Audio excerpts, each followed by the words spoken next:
Kape muna tayo. Pagkagaling sa trabaho, gawa si MK ng coffee habang nagpapamusic. Ganyan.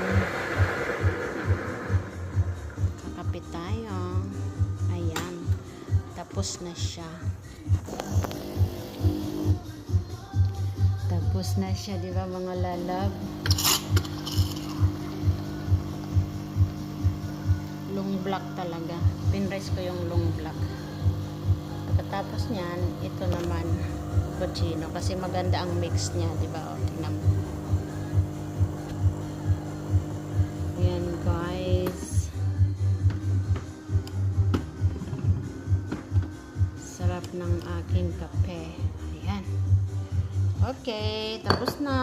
Ngayon, lilinisin natin ang ating kapihan. Pagkatapos natin gawa ng kape, lilinisin yan ng hugasan, o diba, tingnan mo. Papakita ako sa inyo. Ayan, o.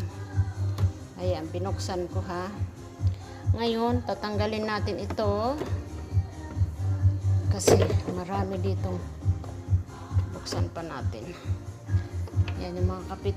Tuwing ano natin, gawa natin ang kape, lilinisin natin yan, itatapon natin sa basura para hindi siya uurin, o diba? Yan, o diba? Hugasan lang natin yan. Teka, papatayin ko yung video kasi hindi ko mahugasan dahil yung kamay ko nakahawak sa para ibalik ko siya dito yung machine natin.